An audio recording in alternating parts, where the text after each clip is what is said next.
ప్రార్థించినటువంటి తల్లి గారికి ప్రత్యేకించిన వందనాలు. మరి సమయంలో దీని కొరకు ఏర్పరచుకున్న వాక్య భాగము మనం జ్ఞాపకం చేసుకుందాం. లోకాసు సువార్త 20 నుంచి 30 వచనాల వరకు ఇదిన ముందు చదవబడినటువంటి లేఖన భాగాలు మనం పరిశీలన తీసుకుందాం. ఇదిన ముందు రెండవ పరిశుద్ధ వారంలో రెండవ దినముగా జ్ఞాపకం చేసుకుంటూ ఉన్నాం.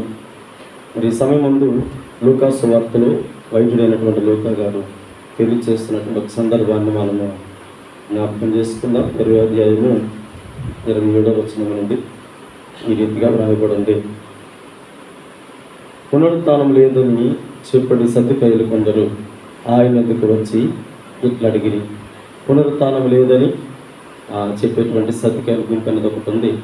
మరి పునరుత్థానం గురించి ఇక్కడ వారిలో రకరకాల అనుమానం.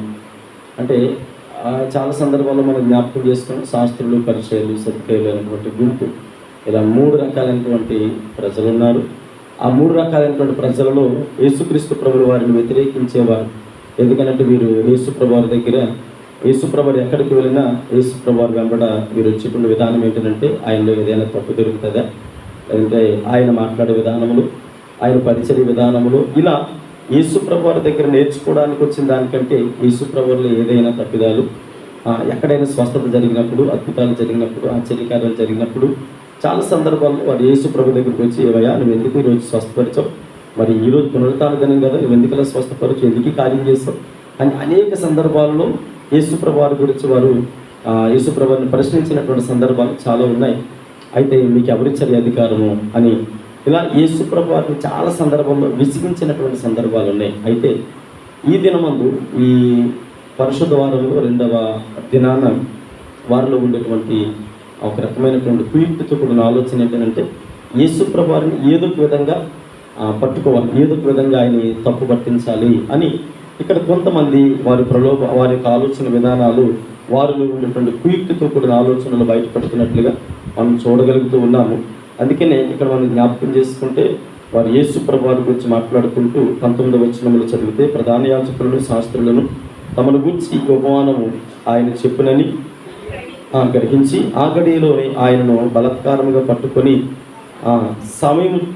పట్టుకున్న సమయం చూచరు కానీ జనులకు భయపడి వారు ఆయనను కనిపెట్టుచు అధిపతి వశమునకు, అధికారమునకు ఆయన అప్పగించుటకై ఆయన మాటలు యందు తప్పు పట్టవలనని తాము నీతిమంతులమని అనిపించుకుని వేగుల వారిని ఆయన యొద్దకు పంపిరి. వేగుల వారిని ఆయన యొద్దకు పంపారు. అంటే వీరు ఏమనుకుంటున్నారంటే, వీళ్ళే అంటే శాస్త్రులు, పరిచయాలు, సద్దుకయ్యులు, మేము నీతిమంతులమే కనుక యేసుప్రభు వారి దగ్గరికి మీరు వెళ్ళండి, ఆయన మాట్లాడే విధానములు, ఆయన పరిచయ విధానములు, ఆయన చేసే పనిబట్టులు మీరేం చేయాలంటే ఆయన్ని పట్టుకోండి అని కొంతమంది వేగుల వారిని అక్కడ పంపించినప్పుడు వారు రకరకాల ప్రశ్నలు, యేసుప్రభు వారిని కొన్ని రకాల ప్రశ్నలు, ఈ దినాన ప్రశ్నలు సమాధానాలు అనేటువంటి అంశం గురించి లాస్ట్ మాట్లాడుతున్నాం. అంటే యేసుప్రభు వారిని వీరు అడిగినటువంటి ప్రశ్నలు ఏంటంటే చాలా రకాల ప్రశ్నలు వేస్తారు. కాకపోతే ఇక్కడ మనం ఆలోచన చేస్తున్నప్పుడు వారిలో ఉండేటువంటి ఒక రకమైన మొట్టమొదటిగా అడుగుతున్నారు కదా, అయ్యా మేము ట్యాక్స్ కట్టాలి కదా, మరి ఎవరికి కట్టాలి, అసలు మేము పన్ను కట్టాలా వద్దా అని అడిగితే ఆయన ఏమన్నాడంటే, మీ దగ్గర ఉండేటువంటి కాయిన్ ఏదైతే ఉందో, ఆ ధ్యానారం ఏదైతే ఉందో దాని మీద ప్రింట్ అనేది ఉంటుంది కదా, ప్రభుత్వం ఇచ్చినటువంటి అధికారం చొప్పున మీరు ఎవరి అధికారం ముద్ర అయితే ఉందో ఆ వ్యక్తి ఖచ్చితంగా ట్యాక్స్ అనేది కట్టాలి. కనుక ఆయనకి ఇవ్వండి, దేవునికి ఇవ్వండి. ఒకవేళ ఈ దేవుడు లేదా ఆయనకి ఎందుకు ఇవ్వాలి, ఇది దేవునికే ఇవ్వాలి అని అంటే, ఇదిగో ప్రభుత్వానికి అతను వ్యతిరేకంగా పనిచేస్తూ ఉన్నాడు అని అతని మీద తప్పు మోపడానికి ఆలోచన చేశారు. కానీ యేసుప్రభు వారు ఏమన్నారంటే చాకచక్యంగా, ఇదిగో దేవుడికి ఇవ్వండి, అధికారికి ఇవ్వండి అని ఆయన తప్పించుకున్నారు. ఆ తర్వాత మరొక సందర్భంలో మనం జ్ఞాపకం చేసుకున్నట్లయితే యేసుప్రభు వారి గురించి మాట్లాడుతూ 2వ ప్రశ్నగా మాట్లాడుతూ ఉన్నారు. అయ్యా పునరుత్థానం అనేది ఒకటి ఉంది కదా, మరి పునరుత్థానంలో ఒక స్త్రీ వివాహం చేసుకున్నటువంటి వ్యక్తి చనిపోయాడు, పిల్లల పుట్టుకముందు. ఆ వ్యక్తి చనిపోతే పాత నిబంధన కాలం ప్రకారంగా జనరల్గా ఏం చేయాలంటే చేస్తున్నటువంటి వ్యక్తి చనిపోతే తన సహోదరుడు ఆమెను వివాహం చేసుకోవాలి కదా, అది ధర్మశాస్త్రంలో ఇవ్వబడినటువంటి ఆజ్ఞ కదా. మరి ఇప్పుడు చనిపోతే 7 వివాహం చేసుకున్నారు, 7 పిల్లలు కలగలేదు. మరి చనిపోయిన తర్వాత పునరుత్థానంలో ఆ స్త్రీ ఎవరితో కలుసుకుంటుంది అంటే, ఒకవేళ పునరుత్థానం ఉంది అని సద్దుకయ్యులు నమ్మరు, పునరుత్థానం లేదని వారు నమ్ముతారు. శాస్త్రులు పునరుత్థానం ఉందని నమ్ముతారు. అంటే ఇక్కడ ఉండేటువంటి 3 రకాల గుంపుల్లో ఉండేవారికి ఆమె ఆప్చేది తీసేది వారిలో ఉండేటువంటి ఆలోచన విధానం ఏంటంటే, పునరుత్థానం ఉందని కొంతమంది నమ్ముతారు, పునరుత్థానం లేదని కొంతమంది నమ్ముతారు. అంటే పునరుత్థానం లేదు అని యేసుప్రభు వారు చెబితే, పునరుత్థానం లేకపోతే మరి యేసుక్రీస్తు ప్రభుల వారు ఏం ప్రకటిస్తున్నారు, ఎందుకు ప్రకటిస్తున్నారు, మీరు చెప్పేటువంటి బోధ విధానం ఏంటి అని ఆయన్ని తప్పు పట్టించాలని. ఒకవేళ పునరుత్థానము ఉంది అని అంటే మరి పునరుత్థానం ఉంటే 7గురిలో ఎవరితో ఆమె పునరుత్థానములో తిరిగి లేపబడుతుంది అని యేసుప్రభు వారిని పట్టుకోవాలని అనేక రీతిలుగా వారు ప్రయత్నాలు చేస్తున్నప్పుడు యేసుప్రభు గారు సింపుల్గా చెప్పారు, అయ్యా పునరుత్థానం అనేది ఉంది, కాకపోతే ఆ పునరుత్థానములో పెండ్లికి ఇవ్వబడదు. పెండ్లు అంటే వివాహం, విందులు, ఆర్భాటాలు అక్కడ ఏమి కూడా ఉండవు. అక్కడంతా కూడా దేవుని స్తుతించడం తప్ప వేరే ఉద్దేశాలు, వేరే తలంపులు అక్కడ ఏమి కూడా ఉండవు అని తెలియజేశారు. అంటే ఈరోజు పునరుత్థానం గురించి మనం జ్ఞాపకం చేసుకునేటప్పుడు యేసుక్రీస్తు ప్రభుల వారు ఎలాగైతే మృతునంది 3వ దినాన్ని సజీవుడిగా తిరిగి లేచాడో, అలా మనము మృతి చెందిన తర్వాత ప్రసంగి భక్తుడు సొలొమోను భక్తుడు అంటాడు, ఇదిగో మరణించిన వారికి ఇక్కడ ఉండే విషయాలు ఏమి కూడా గుర్తుండవు, ఏమి కూడా తెలీదు. మనం ఏమనుకుంటాం అంటే చాలా సందర్భాల్లో మేము కూడా ఆ సందర్భాల్లో జ్ఞాపకం చేస్తాం. చనిపోయిన తర్వాత మనందరం కలిసి అక్కడ కలుసుకుంటాం, అక్కడ మాట్లాడుకుంటాం అంటాం, కానీ అలా మాట్లాడుకోవడాలు, చుట్టారకాలు చేయడాలు అక్కడ ఏమి ఉండవు. ఎందుకని అక్కడ దేవుని సన్నిధిలో ఒకటే పని, దేవుని స్తుతించడం తప్ప వేరే ఉద్దేశం, వేరే ఆలోచనలు ఏమీ ఉండవు అక్కడ. అంతే తప్ప ఇక్కడ వీరు యేసుక్రీస్తు ప్రభుల వారిని తప్పు పట్టుకోవాలని అనేక రీతిలుగా ఆలోచించాలని వారు ధర్మశాస్త్రాన్ని బేస్ చేసుకుని మాట్లాడుతూ ఉన్నారు.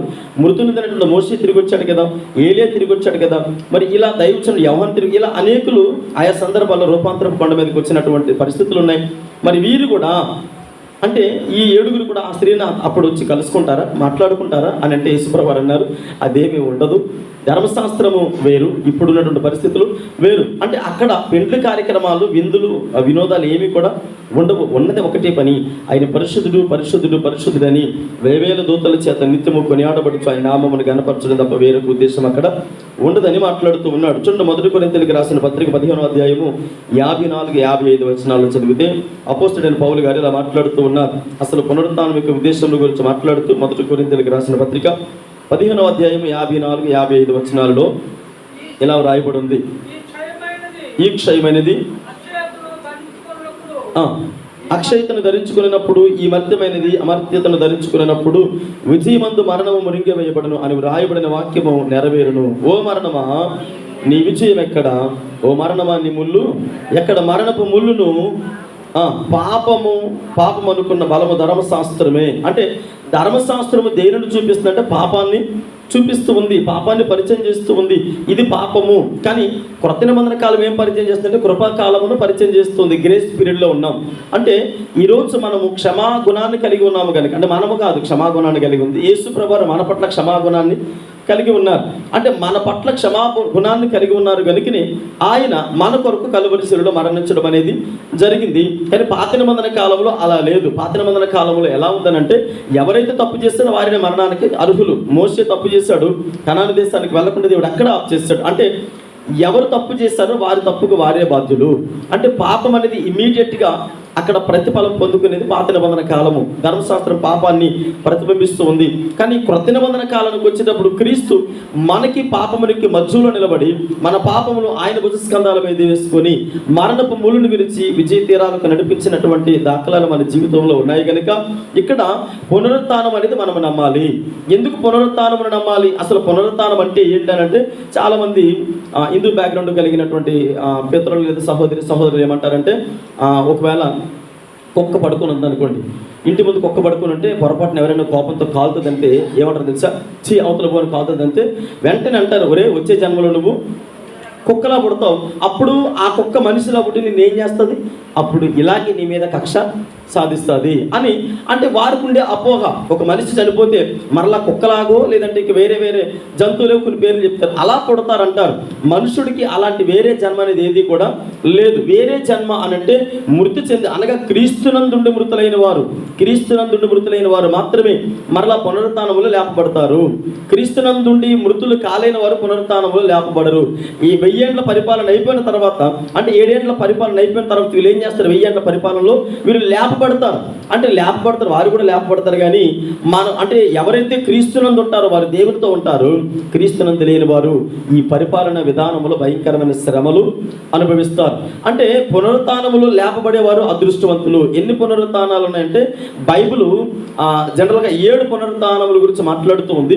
ఈ 7 పునరుత్థానాల గురించి మనం మాట్లాడుకోవడానికి సమయం లేదు, కానీ సింపుల్గా ఒక 3 పునరుత్థానాల గురించి మనం మాట్లాడుకుందాం. అంటే ఇప్పుడున్నటువంటి పరిస్థితి మనందరికీ తెలిసిన పునరుత్థానములు 3 పునరుత్థానాలు. అలాగే మనిషి చనిపోయిన తర్వాత సమాధి చేయబడతాడు.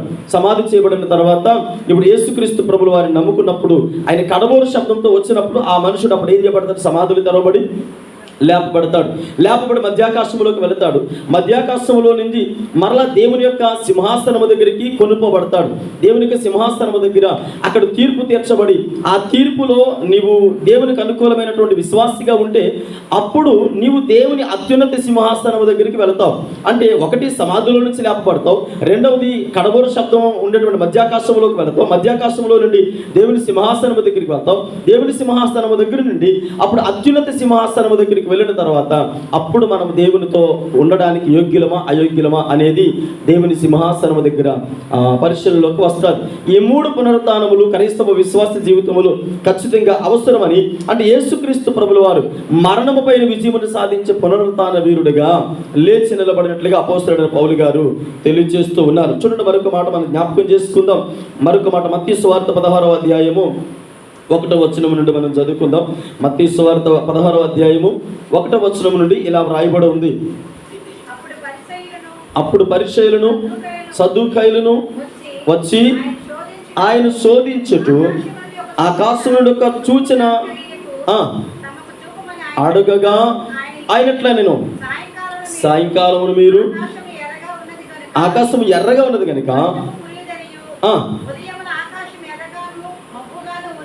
కనుక నేడు గాలివాన వచ్చినని చెప్పుదురు కదా, మీరు ఆకాశ వైఖరి వివేచింపక నెరుగుదురు గాని ఈ కాలమున సూచనలు వివేచింపలేరు.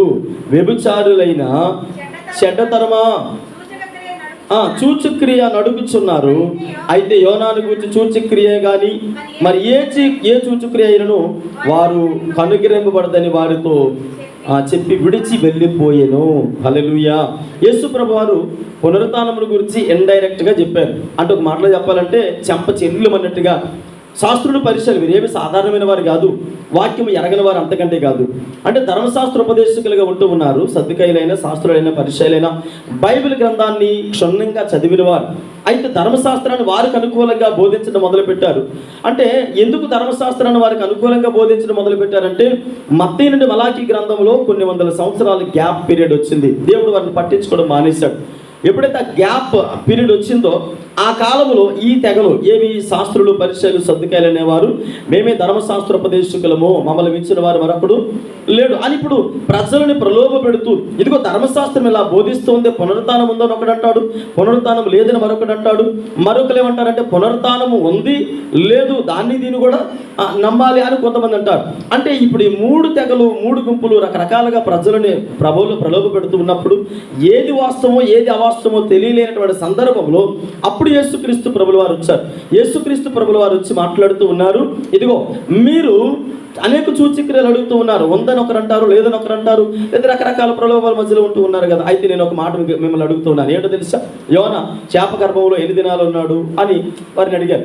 అలాగే అంటే ఒక మనుషుడు చనిపోయి భూమిలో పాతిపెట్టబడిన తర్వాత అంటే ఒక దినము 1000 సంవత్సరాల కంటే శ్రేష్టమైనది కనుక ఎన్ని సంవత్సరాలైనా క్రీస్తునందు మృతులైన వారు అంటే పునరుత్థానం కొరకు విశ్వసించి నమ్మి బాప్తిసం పొంది అయ్యా నేను పరిపూర్ణంగా నేను నమ్ముతూ ఉన్నాను, నేను పరిపూర్ణంగా నీ యందు విశ్వసిస్తూ ఉన్నానని పునరుత్థానమును పరిపూర్ణంగా నమ్మిన వారు మాత్రమే.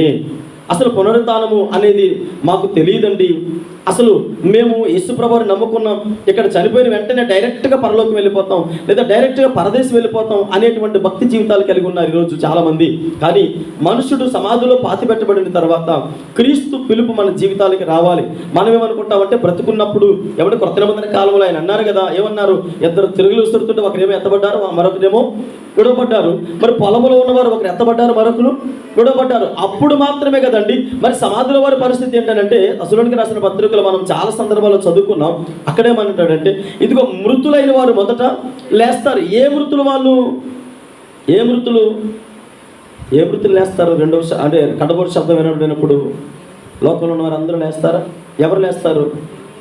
క్రీస్తునందు మృతులైన వారు. అంటే క్రీస్తునందు మృతులైన వారు అంటే క్రీస్తు కొరకు వారి జీవితాలను పణముగా పెట్టిన వారు, అంటే కష్టమైన నష్టమైన దేవుని కొరకు నిలబడిన వారు. అంతే తప్ప ఆటవిడుపుగా ఇష్టానుసారంగా దేవుని వాక్యానుసారమైనటువంటి బ్రతుకు లేకుండా లోకానుసారమైన భక్తిని ఆచరించి ఆ దేవుని మందిరానికి వచ్చిన వారందరూ ఆ కడబోరు శబ్దం వినబడినప్పుడు లేపబడరు. అంటే క్రీస్తునందు మృతులైన వారు మాత్రమే మొదట లేస్తారు. సజీవులముగా నిలుచుండేటువంటి మనము ఆ మీదట లేస్తాం. అప్పుడు మనం అందరం కూడా ఎక్కడికి వెళ్తాం? తీర్పులోనికి వెళ్తాం. అంటే ఎవరైతే విడవబడతారో వారు దురదృష్టవంతులు, ఎవరైతే ఎత్తబడతారో వారు అదృష్టవంతులు. అంటే ఇక్కడ మనం జ్ఞాపకం చేసుకున్నప్పుడు ఈ పునరుత్థానమును గురించి చాలా మందికి చాలా రకాలైనటువంటి అనుమానాలు. అయితే యేసుప్రభువు అన్నారు, యోనా ఉన్నాడు కదా 3 దినాలు, అంత మాత్రమే కాదు, ఇదిగో నేను మృతి చెంది 3వ దినాన మరలా పునరుద్ధానానికి నేను తిరిగి లేస్తాను, ఆ మందిరాన్ని పడగొట్టండి, 3 దినాలలో మందిరాన్ని తిరిగి కడతాను అని ఇలా అనేక సందర్భాలలో యేసుక్రీస్తు ప్రభులు వారు పునరుత్థానమును గురించి పరిచయం చేస్తారు.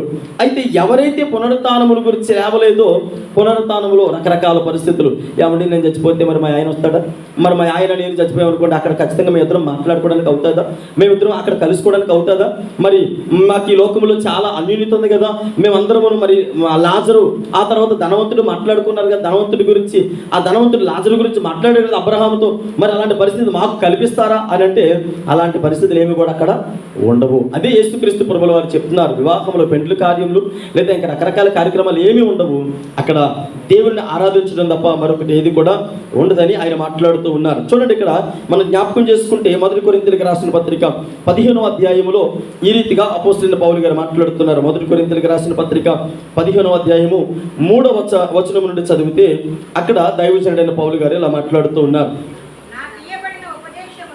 చదవండి.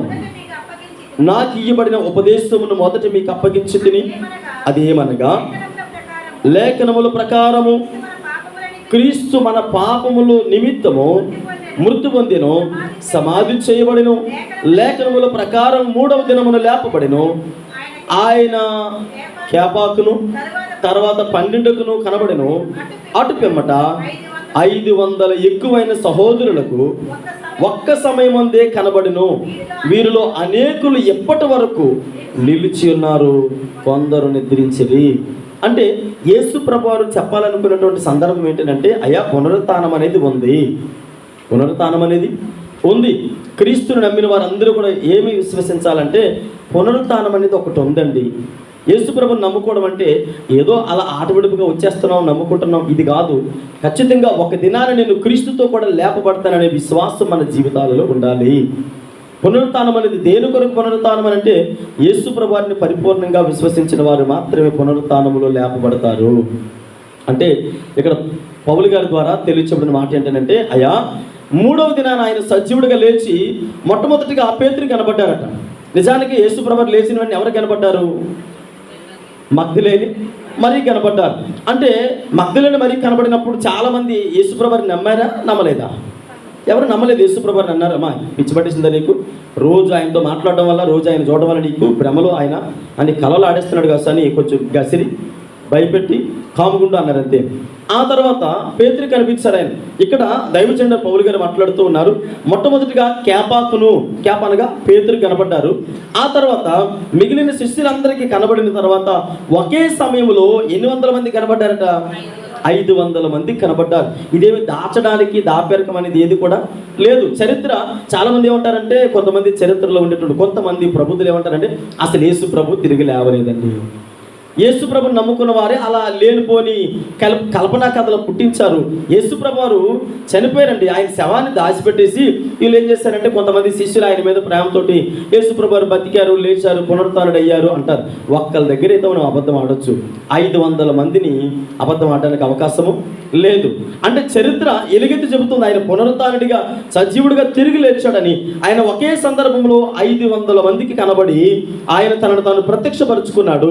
ప్రత్యక్ష ప్రత్యక్షపరచుకోవడం మాత్రమే కాదు, ఇక్కడ మనం జ్ఞాపకం చేసుకుంటే వీరిలో అనేకులు ఎప్పటికీ కూడా ఆనాటి కాలంలో పౌలు గారు బ్రతుకున్నటువంటి కాలంలో మరి కొరింథీ సంఘంతో మాట్లాడుతున్నారు. ఇప్పుడు నేను ప్రకటించే సమయానికి కొంతమంది ఉన్నారు అని పౌలు గారు కొరింథీ సంఘానికి పరిచయం చేస్తూ ఉన్నారు. పిల్లరా, మనము కూడా భూమి మీద ఉన్నటువంటి మన జీవితాలలో భక్తిని ఆచరిస్తున్నటువంటి మన జీవితాలు పరిపూర్ణంగా దేవునికి అనుకూలమైన భక్తిని మనం చేస్తే మనము మృతి చెందిన ఖచ్చితంగా ఒక దినాన తిరిగి లేపబడతాం. ఎప్పుడు? పరిపూర్ణంగా విశ్వసిస్తే.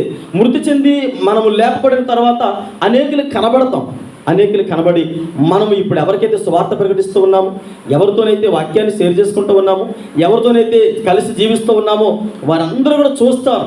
వారందరూ చూసి వారు గుండెలు బాదుకొని ఏడుస్తారట, రొమ్ము కొట్టుకొని ప్రలాపిస్తారట, గుండెలు బాదుకొని భయంకరంగా రోదన చేస్తారట. అయ్యో, ఆనాడు మేము మా దగ్గరికి వాక్యం వచ్చింది కదా, మా దగ్గరికి సువార్థికులు వచ్చారు కదా, మా వీధులంటే వచ్చి దేవుని వాక్యాన్ని ప్రకటించారు కదా, ఆనాడు మేము నమ్మలేదే, వారు చెప్పినటువంటి మాటలేవి కూడా మేము విశ్వసించలేదే. అంటే ఇది నిజంగా ఉందో లేదో మాకు తెలియక, మేము అర్థం చేసుకోలేక ఆనాడు మేము యేసుప్రభువుని పరిపూర్ణంగా నమ్మలేదు. వీరు నమ్మారు, బాప్తిసం పొందారు, క్రీస్తుని అంగీకరించారు. ఈనాడు పునరుత్థానమందు లేపబడి సజీవులుగా దేవునితో కూడా వెళ్ళిపోతూ ఉన్నారు. కానీ మేము తీర్పులో విడబడుతున్నాం కనుక ఈ భయంకరమైనటువంటి శ్రమలు పాలైపోతూ ఉన్నామని వారందరూ కూడా గుండెలు బాదుకొని ఏడుస్తారట. అందుకనే యేసుప్రభువు బైబిల్ గ్రంథంలో ఆ సందర్భాన్ని కూడా వివరించారు. వచ్చి కొంతమంది యేసుప్రభువు పిలుపు రాగానే వెళ్ళిపోతే ఆ బుద్ధి లేనటువంటి కన్యకలు ఎవరైతే ఉన్నారో ఆ నూనె లేకుండా పరిగెత్తుకొని వెళ్ళిపోయి, అయ్యా మేము కొద్దిగా అప్పడగడానికి వెళ్ళాం, మళ్ళీ తెచ్చుకున్నాం అని దగ్గరికి వెళ్తే, అమ్మ మీరెవరో నాకు తెలియదు, మీరు వెళ్ళిపోండి, సమయం అయిపోయిందని చెప్పేసి డోర్ వేసినట్లుగా చూడగలుగుతూ ఉన్నాం. ఆ తర్వాత వారు గుండెలు బాదుకొని ఏడ్చినట్లుగా చూడగలుగుతూ ఉన్నాం. అంటే పునరుత్థానం అనేది ఖచ్చితంగా నమ్మాలి. పునరుత్థానమందు మనందరం కూడా లేపబడతామనేటువంటి ఆ విశ్వాసము, నమ్మకం మన జీవితాల్లో ఉండాలి. చూడండి, కీర్తనకారుడు 16వ కీర్తన భాగము 10వ చరణంలో ఇలా వ్రాయబడి ఉంది. 16వ కీర్తన భాగము 10వ చరణములో దైవజనుడైన దావీదు గారు ఇలా మాట్లాడుతూ ఉన్నారు. ఎందుకనగా నీవు నా ఆత్మను పాతాళములో విడిచిపెట్టవు, నీ పరిశుద్ధిని కుళ్ళు పట్టనియ్యవు. చాలండి. నీవు నా ఆత్మని ఎక్కడ విడిచిపెట్టవు? పాతాళములో విడిచిపెట్టవు. యేసుప్రభువుని మనం నమ్ముకోవడానికి గల ముఖ్య రీజన్ ఏంటంటే, ఒకరోజు మనం ఎత్తబడాలా. మనము సమాధి చేసేటప్పుడు చాలా సందర్భాలు ఏమంటామంటే, మన్నైనది వెనుకటి వల్లే మన్నైపోద్ది. ఆత్మ తాను దయచేసిన దేవుని యొద్దకు వెళ్లకుండా ఒకవేళ ఉందనుకోండి, ఇప్పుడు దావీదు భక్తుడు ఏమని ప్రార్థన చేస్తూ ఉన్నాడు, అయ్యా నీవు నా ఆత్మను పాతాళములో విడిచిపెట్టవు కదా. పాతాళములోకి వెళ్ళేటువంటి ఆత్మలు ఎవరివి? పాతాళములో ఉండేటువంటి ఆత్మ ఎవరిది? పాతాళములో ఏ ఆత్మ ఉంది? లూసిఫర్ గారిని దేవుడు ఎక్కడ దోశాడు? కట్టికి చీకటిలోకి, పాతాళములోకి, ఆ పిలవలోకి ఆకాశం నుండి త్రోసేసేటట. ఇప్పుడు పాతాళములో సాతానుగాడితో పాటుగా ఇప్పుడు గొడవబడినటువంటి ఆత్మలను ఎక్కడికి వెళ్ళిపోతాయి? పాతాళములోకి చేర్చబడతాయి. ఇప్పుడు పాతాళములో అపవాదిగాడితో పాటుగా నిత్య నరకములో మనము నిత్య యాతన పడేటువంటి వారిగా, అదే దావీదు అంటాడు, అయ్యా నీవు నా ఆత్మను పాతాళములో విడిచిపెట్టవు, నీ పరిశుద్ధిని కుళ్ళు పట్టనియ్యవు అని ఇక్కడ ప్రార్థన చేస్తూ ఉన్నారు. ఒకవేళ మన ఆత్మలకి తిరిగి పునరుత్థానములో దేవునితో పాటుగా లేపబడతాము అనే విశ్వాసము, అనే నమ్మకము, ఆ భక్తి మీద మనకు ఉండేటువంటి యథార్థత లేకపోతే సద్దుకైల వలె మనం కూడా పునరుత్థానమందు రకరకాల అనుమానాలతో ఉండొచ్చు, రకరకాల అపోహలతో బ్రతకొచ్చు, రకరకాల మరి లేనిపోయినటువంటి పరిస్థితులన్నీ పెట్టుకొని మనం ఏం చేస్తామంటే, అసలు పునరుత్థానంలో నేను పునరుత్థానములో లేపబడతానా అనేటువంటి రకరకాల పరిస్థితులు. చూడండి, అపోస్తలుడి కార్యములు 13వ అధ్యాయం 32వ వచనం నుండి చదువుకుందాం. అపోస్తలుడి కార్యములు 13వ అధ్యాయము 32వ వచనం నుండి చదువుకుందాం.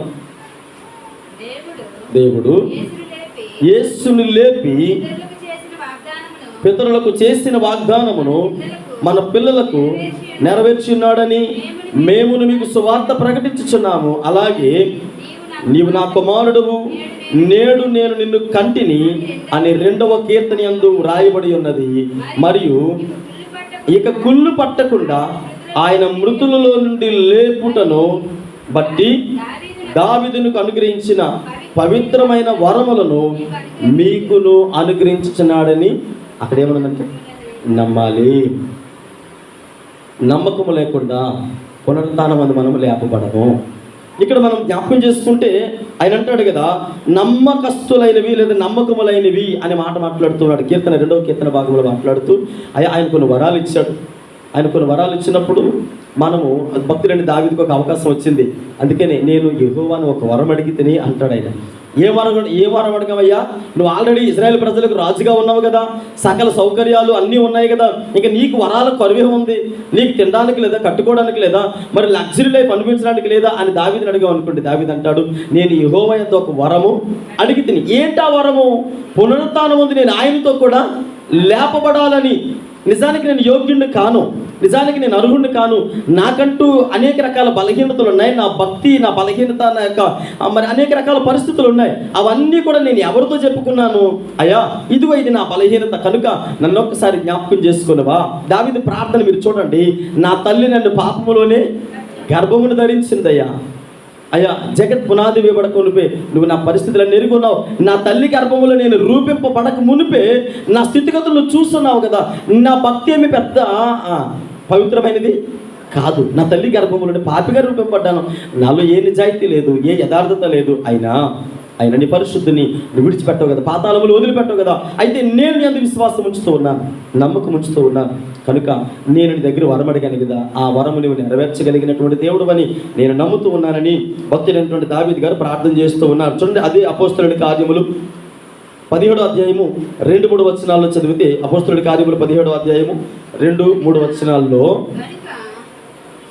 గనుక చదవండి, తన వాడిక చొప్పున క్రీస్తు శ్రమపడి మృతుల నుండి లేచుట ఆవశ్యకమనియు నేను మీకు యేసుక్రీస్తు దుష్టాంతములనెత్తి నిప్పు చెప్పుచు వారితో 3 విశ్రాంతి దినములు తర్కించుచుండెను. 3 విశ్రాంతి దినములు తర్కించుచుండును అనేటువంటి ఆ పదాన్ని మనం జ్ఞాపకం చేసుకుంటూ ఉన్నాం. యేసు ప్రభువారి గురించి పౌలు గారు వాదిస్తూ ఉన్నారు. 3 వారాలు 3 విశ్రాంతి దినాలు వారితో మాట్లాడారు. అయ్యా, ఇదిగో యేసు ప్రభువారు పునరుత్థానం ముందు మనల్ని అందరినీ లేపుతారయ్యా. ఆయన మృతి చెంది వెళ్ళిపోయినటువంటి దేవుడు కాదు, కానీ విడిచే దేవుడు కాదు. ఆయన మాట ఇచ్చాడంటే మనల్ని ఖచ్చితంగా మాట నిలబెట్టుకునేటువంటి దేవుడు అని మాట్లాడుతూ ఆ సందర్భాల గురించి మాట్లాడుతున్నారు. యేసు ప్రభువారి స్వయంగా వారికి సతుకాయలతో మాట్లాడినటువంటి సందర్భాలు కూడా మనం జ్ఞాపకం చేసుకుంటూ ఉన్నాం. అంటే ఈనాడు మనము తెలుసుకోవాల్సినటువంటి సందర్భం ఏంటంటే, పునరుత్థానం గురించి ఒకవేళ రకరకాల అనుమానాలు, రకరకాల అపోహలు ఉంటే ఖచ్చితంగా ఒకటే విశ్వసించాలి, నేను చనిపోయినా, నేను మృతి పొందిన ఇన్ని సంవత్సరాలు నా భక్తి ఖచ్చితంగా క్రీస్తుతో కూడా నన్ను లేచేలా చేస్తుంది అనే విశ్వాసము, నమ్మకం మనలో లేకుండా మనం చేసే భక్తి మనకి నిష్ప్రయోజనంగా ఉండకూడదు. ఎలాంటి భక్తి మనం చేయాలనంటే, శిలువ మీద దొంగ నేను అనుకుంటాను లాస్ట్ చివరి సమయంలో ఇలా మాట్లాడుకుని తనలో తను అనుకుని ఉంటాడు. డైరెక్ట్గా ఒకేసారి యేసు ప్రభువుని అడిగి ఉండడు. తనలో తనను తాను మందలించుకొని ఉంటాడు, తనను తాను సముదాయించుకుంటాడు అంటాడు కదా. ఆ పక్కన్నవాడు యేసు ప్రభువుని ఎలా అంటున్నాడంటే, శ్రమలోని ఆ భయంకరమైన వధ చేయబడుతూ హింసించబడుతూ అంటాడు, అయ్యా, నువ్వు నిజమైన దేవుడు అయితే, నువ్వు నిజంగా క్రీస్తు అయితే, నువ్వు నిజంగా మెస్సయ్య అయితే, నువ్వు నిజంగా మనుష్య కుమారుడు అయితే నువ్వు రక్షించుకొని మమ్మల్ని కూడా రక్షించవచ్చు కదా. ఎందుకు అసలు నువ్వు నిజంగా అంటే వాడిలో ఏమి లేదు, విశ్వాసము, నమ్మకము లేదు. అంటే నిజంగా అని ఆ పదాన్ని వాడుతున్నప్పుడు ఈ పక్క వ్యక్తి తను అనుకుని ఉంటాడు, నేను అతనితో మాట్లాడడానికి కూడా అర్హుడు కాదు. నిజానికి నా జీవితం అనేది పాపభరితమైనది. నేను చేసినటువంటి నడవడిక అనేక రకాల ఎంతోమంది జీవితాలు పాడు చేశాను, ఎంతోమంది ఇల్లు కొల్లగొట్టాను, నేను బ్రతకడం కోసం ఎంతోమందిని చంపేశానని తనను తాను సముదాయించుకుంటూ మాట్లాడుకుంటూ, అసలు నేను అడిగితే అతను ఒప్పుకోడు, నేను ఇలా అడగొచ్చు అడగకూడదు అని తనంతట తాను అనుకొని ఆయా సందర్భాలలో యేసు ప్రభువారి గురించి వినుంటాడు. వినకుండా డైరెక్ట్గా ఆయన అడుగున్నాడు కదా. ఏమని అడిగాడు? శిలువ మీద ఉన్న దొంగ ఏమని అడిగాడు? నీ రాజ్యం అంటే యేసు ప్రభువారి కోసము, ఆయన వాక్యము కోసము, ఆయన పరిచర్య విధానము కోసము ఈ దొంగకు తెలియకపోతే, అంతకు ముందు ఎప్పుడు వినకపోతే, అయ్యా ఆయనకంటూ ఒక ప్రత్యేక రాజ్యం ఉందని ఆయన ఎలా గుర్తించగలడు? 12 మంది శిష్యులే యేసు ప్రభువారికి రాజ్యం ఉందని గుర్తించలేదు. యెరూషలేము జయప్రవేశానికి వెళ్ళినప్పుడు ఆయన రాజ్యము రోమా ప్రభుత్వమే అనుకున్నారు. ఆయన రాజ్యము అది యోధే సామ్రాజ్యమే అనుకున్నారు. కానీ ఈ శిలువ మీద ఉన్న దొంగ ఆయా సందర్భాలలో తను వినుంటాడు. యేసుప్రభు వారు ప్రత్యేకించబడిన వాడు, ఆయన మనుష్య కుమారుడు, ఆయనకంటూ ఒక ప్రత్యేక రాజ్యం ఉంది, ఆయన నశించిన దాన్ని వెతికి రక్షించడానికి వచ్చాడని ఎన్నో సందర్భాల్లో మేబీ వినుండొచ్చు, వారి ద్వారా వీరి ద్వారా వినుండొచ్చు. అందుకని అంటాడు, ఆయన మాట్లాడుకుని తనంతట తాను తన తప్పులు తనే స్వపరిశీలన చేసుకొని అసలు అడగొచ్చు అడగకూడదు అని అలా తనలో తను సమజాయించుకొని, అయ్యా ఇదిగో నీకు వీలైతే, నీకు అవకాశం ఉంటే నీ రాజ్యములను నన్ను ఒకసారి జ్ఞాపకం చేసుకుంటావా అంటే తన మనస్సును యేసుక్రీస్తు ప్రభువు వారు చూస్తారు. అంటే తన రాజ్యములు ఇక్కడ చనిపోతే పునరుత్థానం అనేది ఒకటి ఉంది అని ఎవరు నమ్మారు? సిలువ మీద ఉన్న దొంగ నమ్మాడు. నిజానికి తను చేసినటువంటి తప్పిదములను బట్టి తనకు మరలా ఇంకొక అవకాశం అనేది లేదు. పాపము చేసినవాడు మరణానికి అర్హుడు కనుక మరణము నిత్య నాశనానికి లేదా నరకానికి నడిపిస్తుంది. కానీ ఇతను మాత్రము యేసుక్రీస్తు ప్రభుల వారి యందు పరిపూర్ణ విశ్వాసము నమ్మకము మరి ఆయన యందు ఉంచి అంటాడు, ఈ రాజ్యంలో నన్ను ఒక్కసారి జ్ఞాపకం చేసుకోవా. ఈరోజు మన భక్తి జీవితాలు మనం కొనసాగిస్తున్నాం కనుక సద్దుకైలలో రకరకాల అనుమానాలు ఉన్నాయి. అయ్యా నిజంగా పునరుత్థానం అనేది ఉందా? పునరుత్థానం ఉంటే మరి వీరిలో 7గురులో ఆ స్త్రీ ఎవరికి భార్య అవుతుంది? మరి వీళ్ళందరూ అక్కడ కలుసుకున్నప్పుడు మాట్లాడుకుంటారా? ఇక్కడ ఉండేటువంటి సంబంధాలు సహవాసాలు అక్కడ కొనసాగిస్తారా అని యేసు ప్రభువు సింపుల్గా అన్నారు, అయ్యా అలాంటివి ఏమీ ఉండవు, మీతో ఉండేది దేవునితో సంబంధం తప్ప ఇహలోక సంబంధాలు అక్కడ ఏమీ కూడా కొనసాగించబడవు. పెండ్లికి ఇవ్వబడరు, పెండ్లు ఇవేమి చేసుకోబడరు. అక్కడ ఉండేది ఒకటే, ఆ దేవుణ్ణి ఆరాధించడం తప్ప వేరే పరిస్థితులు అక్కడ ఏమి కూడా ఉండవు. మీరు ఒకటే నమ్మాలి, మనము మృతి చెందిన మరలా తిరిగి క్రీస్తుతో కూడా లేపబడతామనేటువంటి విశ్వాసముతో మన భక్తి జీవితాన్ని కొనసాగించినప్పుడు దేవుడు ఖచ్చితంగా నా జీవితాలను ఆశీర్వదించడానికి సంసిద్ధుడిగా ఉన్నాడు. ఖచ్చితంగా పునరుత్థానమందు మనము కూడా క్రీస్తుతో కూడా లేపబడతామని మరి నమ్మాలని దేవుని సేవకుడిగా తెలియజేస్తూ ఉన్నాను. చివరిగా మరొక వాక్య భాగం చదువుకుందాం.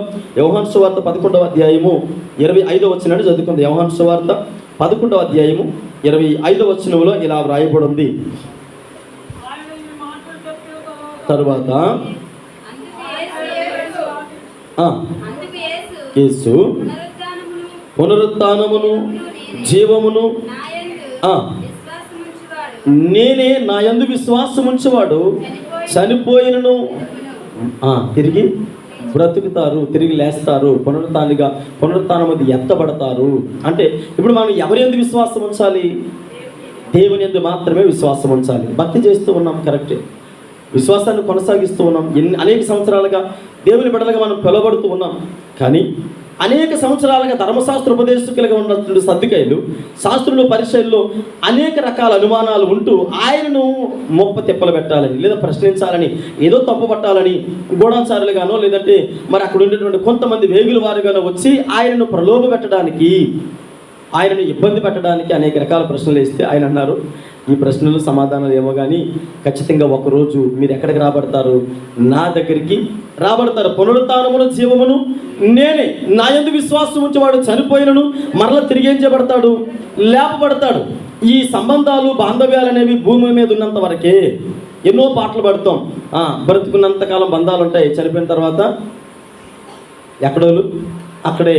అంటే ఈ బంధాలు బరిల గ్రౌండ్ వరకేనట. ఈ భూమి మీద ఉన్న బంధాలు ఎంతవరకు? బరిల గ్రౌండ్కి వెళ్ళిన తర్వాత తండ్రి అక్కడ ఏం చేస్తామంటే ఒక పిడికిడి మట్టి తీసి అలా వేస్తాం, ఆ రోజుతో బంధం చేతులు దులుపుకొని వచ్చేస్తాం. మరలా వారితో మేబీ మనకు ఉండేటువంటి జ్ఞాపకాలు ఉండొచ్చేమో కానీ ఆ బంధాలు పరలోక రాజ్యం వరకు మనతో పాటుగా రావు. పరలోక రాజ్యం వెళ్ళిన తర్వాత పిన్ని, బాబాయ్, అక్క, తమ్ముడు అని అక్కడ ఏమీ కూడా పలకరించుకోవడాలు ఏమి కూడా ఉండవు. అక్కడ ఉండే ఒకే ఒక బంధము పరలోకపు తండ్రి దగ్గర ఆ సింహాసనం ముందు నిలబడుతూ ఆయన నిత్యము జీవాధిపతి కనుక ఆయన పరిశుద్ధుడు పరిశుద్ధుడు పరిశుద్ధుడని వేవేల దూతలతో పాటుగా మనము కూడా కలిసి ఆయన స్తుతించడం ఆరాధించడం తప్ప వేరొక పని అక్కడ ఉండదు. అందుకని పునరుత్థానం ముందు మనం అందరూ లేపబడే వారిగా ఉండాలి. ఆ లేపబడే గుంపులో నీవు నేను లేకపోతే దానికి సంబంధించినటువంటి విశ్వాసము ఆ నమ్మకం మన జీవితంలో పరిపూర్ణంగా ఉంచకపోతే సద్దుకాయలు లాంటి మనస్తత్వాలు మనకి ఉన్నాయని అర్థము. సద్దుకాయలకు ఉండే అనుమానాలు మన జీవితంలో ఉండకూడదు. ఖచ్చితంగా నమ్మాలి, అయ్యా నేను పునరుత్థానం ముందు లేపబడే గుంపులో నేను ఉండాలి, పునరుత్థానం ముందు నేను ఎత్తబడాలని ఎవరైతే విశ్వసిస్తారో వారి జీవితాలు ఆశీర్వాదకరంగా ఉంటాయని యేసుక్రీస్తు ప్రభువు వారు తెలియజేశారు. ప్రార్థన చేసుకుందాం. పరిశుద్ధుడైన తండ్రి, జీవాధిపతి యేసయ్య మీకు వందనాలు, స్తోత్రాలు చెల్లిస్తూ ఉన్నాను. అయ్యా ప్రత్యేకించి రాత్రికాల సమయంలో కూడి వచ్చిన బిడ్డలందరినీ దీవించండి, ఆశీర్వదించండి ప్రభా. అయ్యా చంటి బిడ్డలు మొదలుకొని పెద్దవారు